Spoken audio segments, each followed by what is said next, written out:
नमस्कार, आप जुड़ चुके हैं वैली एक्सप्रेस न्यूज के साथ। आर.के. कलसोत्रा साहब मेरे साथ जुड़ेंगे। वुमेन एम्पावरमेंट बिल जो पारित हो चुका है, लोग खुशियां मना रहे हैं, बहुत अच्छी बात है। केंद्रीय सरकार ने वुमेन जो बिल है वो पारित कर दिया। बहुत बार ये बिल कहीं ना कहीं फेल होता हुआ नजर आया, लेकिन इसमें जो बिल में कहीं ना कहीं SC/ST जो महिलाएं थी उनको महरूम रखा गया।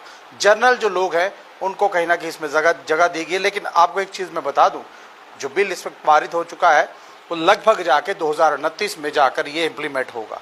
उसके बाद कितनी देर चलेगा? 15 साल। 15 साल जब ये चलेगा, क्या उसमें अभी जो डिलिमिटेशन प्रोसेस अभी कंप्लीट नहीं है, उसके अलावा ये बिल को यहाँ पर उतार दिया गया है। इसलिए उतारा क्योंकि 24 की इलेक्शन है। महिला को किस तरह से लुभाया जाए, पहली LPG दे दिया गया, कभी 370 कह दिया, कभी कहते हैं कि कहीं ना कहीं इस वक्त जो सरकार का जुमला होता वो ये कहते हैं कि कभी वन नेशन वन इलेक्शन होगी। आए दिन लगातार जुमले। अब क्या निकल के आता है इस बिल में, कलसोत्रा साहब से पूछता हूँ। कलसोत्रा साहब, आप किस तरह देखते हैं इस बिल को? पहले तो वैली एक्सप्रेस का बहुत धन्यवादी हैं कि आप हमारी बात जो है कभी कभी माशरे में पहुंचाते हो, और हमें तो खुद अच्छा लगता है। अब बाकी देखने वालों पर है। अच्छा कहा आपने, SC/ST नहीं, OBC भी साथ में जोड़ें, अदर बैकवर्ड क्लासेस जोड़ें, मिनॉरिटीज़ जोड़ें, मुस्लिम महिलाओं को जोड़ें, सिख महिलाओं को जोड़ें, क्रिश्चियन महिलाओं को जोड़ें। देखिए, ये देश जात पात का है, इसमें कोई दो राय नहीं है। और ये जात पात पर चल रहा है। जात पात कभी मुस्लिम नारे लगाते हैं, कभी हिंदू नारे लगाते हैं, कभी सिख भी लगाते हैं, कभी ईसाई भी लगाते हैं, और दलित भी अपनी बात कभी कभी कर लेते हैं। तो इस वक्त ये देश जो है, जो 47 में जो कॉन्स्टिट्यूशन आया भारत का, बाबा साहब भीमराव अंबेडकर ने जो लिखा था, उससे लगता था कि जात पात कम होगी। और उसने जो अधिकार दिए थे, जब उनके अधिकारों पर देश चलने लगा तो प्रोग्रेस भी होने लगी। चंद्रयान पर लोग जाने लगे, जंग जीतने लगे। पहले कोई जंग 1947 से पहले भारतीयों ने कोई भी जंग जो फॉरेन से लोग आते थे कभी नहीं जीता था, क्योंकि उस वक्त कास्ट फैक्टर हुआ करता था, वर्ण व्यवस्था होती थी। एक ही वर्ण को जंग लड़ना था, 3 वर्ण देखा करते थे। वो बेचारा क्या करता, उस वक्त इतना इनके पास सिस्टम ही नहीं था। और जब देश आज़ाद हुआ, कॉन्स्टिट्यूशन ऑफ इंडिया पर चलने लगा, वहाँ प्रोविज़न रखे गए कि जो फौजी होगा हमारा, उसका कितना कद होगा, कितना सीना होगा, कितनी एज में होगा, फिजिकली फिट होगा, तो उसी को रखा जाता था। और अब कोई हमारा जंग हार नहीं रहा देश, क्योंकि कॉन्स्टिट्यूशन ऑफ इंडिया पर चल रहा है। लेकिन अभी मैं देख रहा हूँ कि ये जात पात पर आ गया है देश। ये जो बिल आप बात कर रहे हो जो पास हुआ है, मैं मुबारकबाद देता हूँ बिल पास होने पर। लेकिन हमें रंजिश भी है इस बिल के ऊपर। हमने ये पूरी प्रोसीडिंग देखी है। ये बिल सबसे पहले 96 में इंट्रोड्यूस हुआ, UPA ने इंट्रोड्यूस किया। लेकिन इस बिल में SC/ST OBC के लिए कोई प्रावधान नहीं था, इसलिए बिल रिजेक्ट हो गया। क्योंकि जो सोशल जस्टिस पोर्शन को लोग जो देखते थे, जो एक फोर्स है सोशल जस्टिस की देश के अंदर, उन्होंने इस बिल को रिजेक्ट कर दिया, फेल हो गया बिल।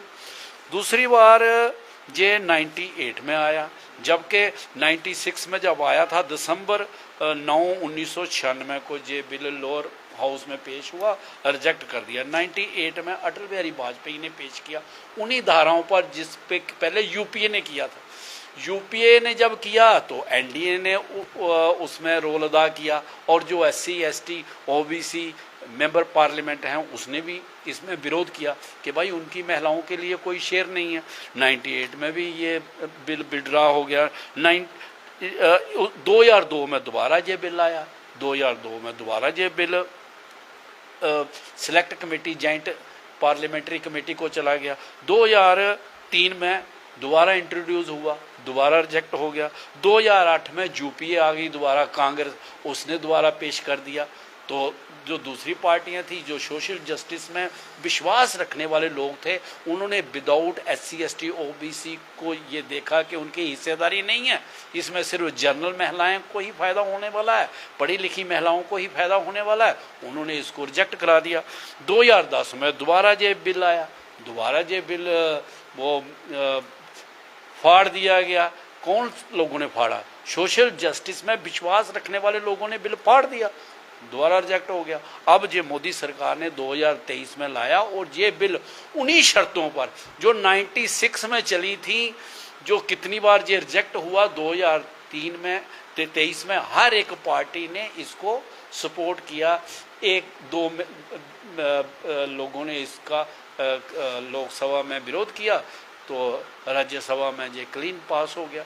मेरा ये मानना है कि मुझे लगता है कि अब जो लोकसभा या राज्यसभा है उसमें बाबा साहब भीमराव अंबेडकर की आइडियोलॉजी के लोग नहीं रहे।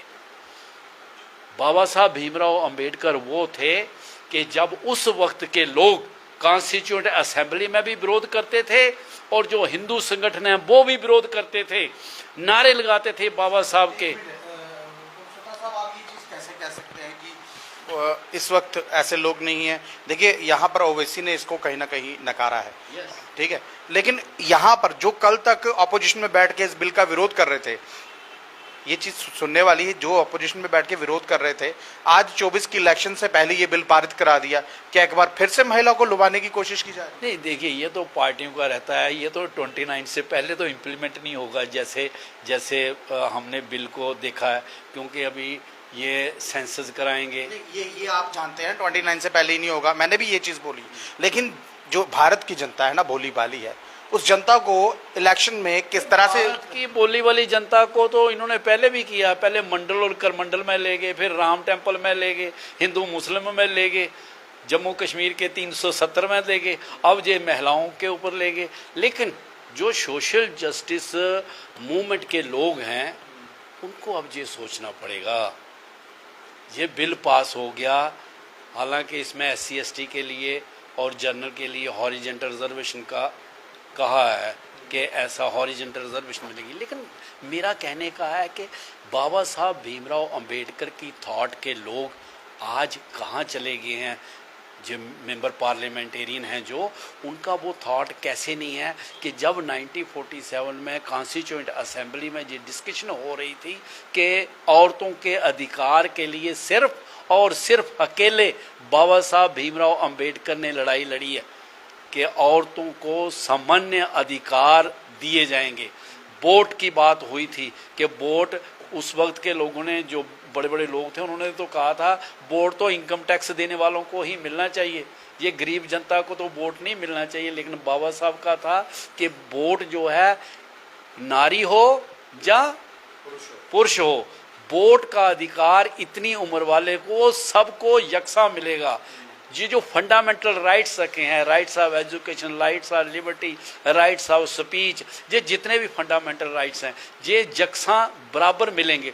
तो भाई मोदी साहब ने अगर ये बिल लाया, अगर उनकी मंशा जो थी सबका साथ सबका विकास करने की थी, तो अदर बैकवर्ड क्लासेस जिसकी पॉपुलेशन 52% है, उनकी औरतों के लिए क्यों रिजर्वेशन नहीं रखा? मुस्लिम औरतों के लिए, क्रिश्चियन औरतों के लिए, सिख औरतों के लिए क्यों रिजर्वेशन नहीं रखा?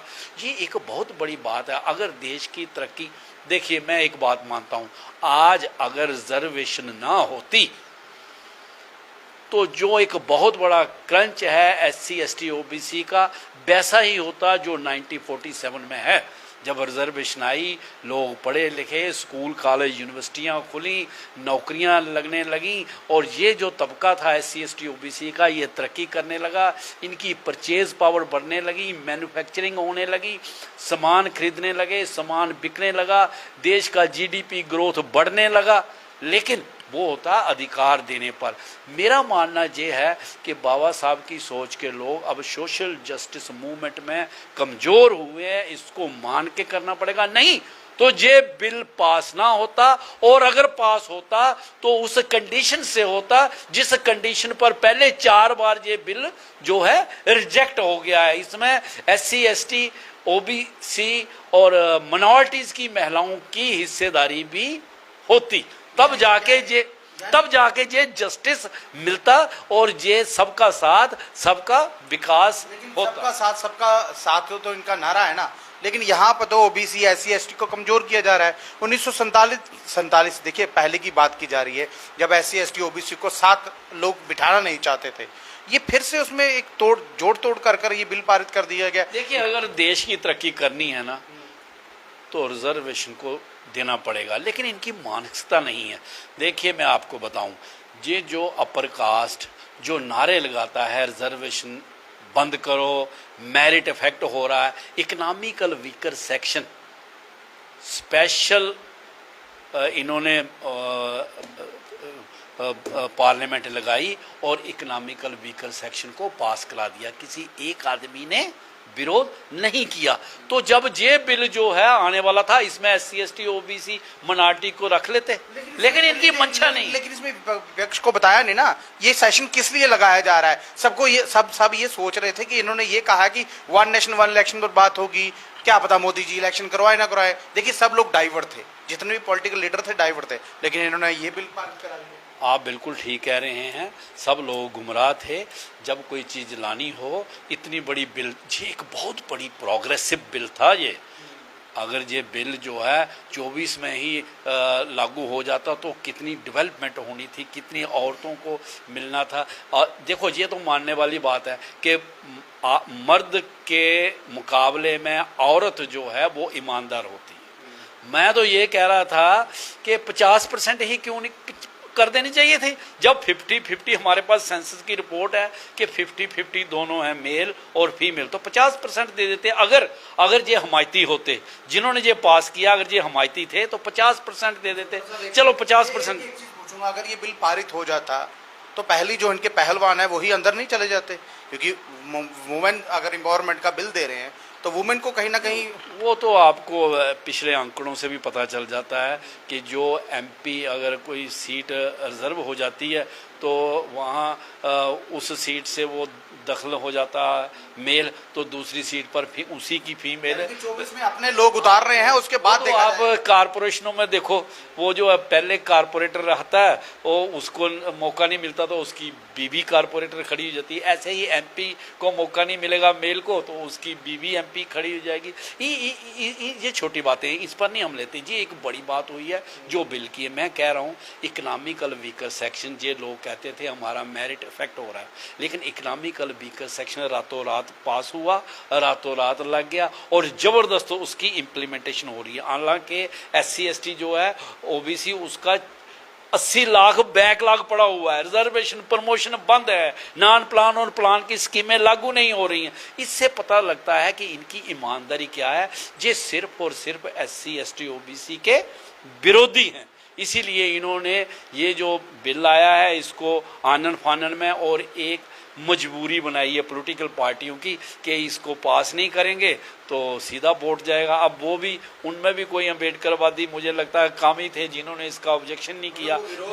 भाई पास करवाना था, लेकिन उसमें SC ST के अलावा OBC और मिनॉरिटीज वुमेन को भी रिजर्वेशन देनी चाहिए थी। इस तरह के कानून बार बार नहीं बनते। और अब जो मैं तो कहता हूं भाई ये पार्लियामेंट में ही क्यों, इन्होंने स्टेटों का लिखा, भाई आप नौकरियां देने में भी 33%, अगर इन्होंने 33% किया, आज के बाद कोई भी नौकरी मिले, या कारपोरेटर हो, पंच हो, सरपंच हो, MP हो, MLA हो, अपर हाउस हो, लोअर हाउस हो, राज्यसभा हो, 33% वुमेन की इन्वॉल्वमेंट कर देनी चाहिए थी। ये बिल पास होना चाहिए था। तब हम सोचते कि ये एक बहुत बड़ा एक इतना बड़ा स्टेप लिया है जो डॉक्टर अंबेडकर ने लिया था, जो ढोल शूद्र और नारी ये सब ताड़न के अधिकारी। तो अगर बाबा साहब इनकी सोच के होते तो वो सिर्फ शेड्यूल कास्ट महिलाओं के लिए ही पास करते, जनरल को छोड़ देते। लेकिन उन्होंने तो सबके लिए कर दिया, ऑल टुगेदर। उन्होंने ये कास्ट कलर क्रीड नहीं, औरतों के लिए लड़ाई लड़ी। हिंदू कोड बिल में औरतों के लिए लड़ाई लड़ी, पार्लियामेंट से रिजाइन किया औरतों के लिए। लेकिन इन्होंने देखो क्या है जो बैठे हुए हैं। क्यों? इसलिए मैं इस मुद्दे पर पहुंचा हूं, इस विचार पर पहुंचा हूं कि ये 4 बार बिल रिजेक्ट हुआ क्योंकि SC ST OBC के लिए नहीं रखते थे ये reservation, quota within quota. लेकिन 5वीं बार मोदी सरकार ने इसको पास करा लिया उन्हीं शर्तों पर। तो इसका मतलब है सोशल जस्टिस मूवमेंट जो है कमजोर हुई है। सोशल जस्टिस मूवमेंट में विश्वास करने वालों के लिए मैं एक अपील करूंगा कि बाबा साहब तो चले गए, अब सोशल जस्टिस मूवमेंट आप लोगों ने चलानी है। जो दयानतदार लोग हैं, इसमें ज़रूरी नहीं है कि शेड्यूल का शेड्यूल ट्राइब और ओबीसी या माइनॉरिटीज़ के लोग हों, अपर कास्ट के भी जो लोग अच्छे हैं उनको सोच विचार करके ये कॉन्स्टिट्यूशन जो बदल रहा है बाबा साहब भीमराव अंबेडकर का, जानबूझ के उसमें से ये ऐसी चीज़ें ख़त्म कर रहे हैं जिससे देश में एक ऐसा तबका जो हजारों सालों से वंचित रहा है। देखिए देश इन्होंने प्राइवेट कर दिया है, बेच दिया है, हर एक चीज़ जहाँ नौकरियाँ मिला करती थी वो ख़त्म हो गया। SC ST OBC तो लैंड में, ट्रेड में, बिजनेस में तो है ही नहीं, सिर्फ नौकरी थी वो भी ख़त्म कर दी है। इन सब बातों को लेके लोगों को विचार करना चाहिए और सोशल जस्टिस मूवमेंट में और जो कॉन्स्टिट्यूशन ऑफ इंडिया बाबा साहब ने बनाया है उसको बचाना चाहिए और उसके अंदर जो शर्तें रखी हैं उनको लागू कराना चाहिए। इन्हीं चीज़ों को लेके 5 नवंबर को ऑल इंडिया कॉन्फेडरेशन ने रामलीला मैदान में एक भव्य रैली रखी है जिसका मौजू है सेव कॉन्स्टिट्यूशन सेव राइट्स। इसमें जो जम्मू कश्मीर के मुद्दे हैं, जैसे शेड्यूल ट्राइब स्टेटस का जो डिलीट कर दिया वो बिल अभी आया नहीं है, आएगा, उसका हम ज़बरदस्त विरोध करेंगे। इस तरह से अदर बैकवर्ड क्लासेस में इन्होंने फॉरवर्ड क्लासेस डाल दिए। देखिए ये मैं मुद्दे से हट के आपसे बात कर रहा हूँ, जब इकोनॉमिकल वीकर सेक्शन आ गया, जो लोग SC ST OBC नहीं है उनके लिए इकोनॉमिकल वीकर सेक्शन रख दिया, तो अब उन्हीं लोगों को SC ST OBC में डालने की क्या जरूरत है। इसलिए ये जो शेड्यूल ट्राइब स्टेटस के अंदर फॉरवर्ड क्लासेस है इसका हम पूरा विरोध करेंगे कि इसके अंदर कोई कास्ट, इकोनॉमिकल वीकर सेक्शन वाली कोई भी कास्ट ना डाली जाए। ऐसे ही जो अदर बैकवर्ड क्लासेस का है उसके अंदर भी कोई कास्ट ना डाली जाए। ये मुद्दे जो हैं 5 नवंबर को रामलीला मैदान में जोर शोर से उठाए जाएंगे और सरकार को मजबूर किया जाएगा कि इस तरह की पॉलिसी प्रोग्राम का हम विरोध करेंगे और बड़े पैमाने पर विरोध करेंगे। बहुत बहुत धन्यवाद सर हमसे बात करने के लिए। बहुत शुक्रिया। देखिए ये थे मेरे साथ जुड़े हुए RK कलसोत्रा साहब। और सबसे बड़ी बात एक चीज़ सुन लीजिए, बाबा साहब भीमराव अंबेडकर साहब का जो लिखा हुआ संविधान है ना, उसको तोड़ने की जो कोशिश है अभी भारतीय जनता पार्टी ने कर दी है। आहिस्ता आहिस्ता आहिस्ता करके पहले ये तोड़ेंगे फिर वो तोड़ेंगे। ये जो बिल निकाला गया है OBC SC ST जो है कहीं ना कहीं उनको बीच में नहीं रखा गया। ये अभी सबसे बड़ी बात मैं पहले भी बता रहा हूँ, अभी कहीं ना कहीं डिमोनेटाइजेशन में मैं बोल रहा हूँ यहाँ पर जो अभी काउंटिंग, जो महिलाओं की जो काउंटिंग है वो होनी है, क्योंकि महिलाएं ऐसी कितनी है, ST कितनी है, 20 और 21 के बीच में ये होना था, लेकिन ये हुआ नहीं। उसके अलावा ये बिल ले आए। बिल इसलिए लाया गया क्योंकि 24 की इलेक्शन है। अब कलसोत्रा साहब ने अलग चीज़ बताई है, मैं आपको अलग चीज़ बता रहा हूँ, क्योंकि यहाँ पर 370 हट चुका है, 35 से हट चुका है। चलिए वो कोर्ट में है, वो अलग चीज़ है। उसके बाद राम मंदिर का मुद्दा था, वो भी चला गया। अब इनको वोट लेना था, वोट कैसे लेना है? वोट लेना है इस मुद्दे पर, क्योंकि जो वुमेन्स बिल लाया है उसको पारित करवा दिया है। अब वुमेन्स कहीं ना कहीं उनको ये कहा जाएगा हमने आपके लिए इतना कुछ कर दिया है। क्या कुछ किया है ये आपने सब कुछ सुन लिया है। किस तरह से जम्मू कश्मीर और बाहर की जनता जो इस वक्त हमें देख रही है, किस तरह से आप वोट देंगे या नहीं देंगे ये आपकी मर्जी है, ये हम नहीं बोलते, लेकिन अपने जो राइट्स हैं उनको बचा के रखिए। बाबा साहब भीमराव अंबेडकर साहब ने जो संविधान लिखा था, उस संविधान ने हर एक कास्ट, हर एक कम्युनिटी के लोगों को उसमें जगह दी गई थी, लेकिन ये जो बिल पारित किए ना उस जगह को कहीं ना कहीं काटा जा रहा है। कहाँ से काटा जाएगा ये अभी तक क्लियर नहीं है। बहरहाल ये आपको वीडियो अच्छी लगी हो तो अपनी राय जो है कमेंट बॉक्स में जरूर रखिएगा।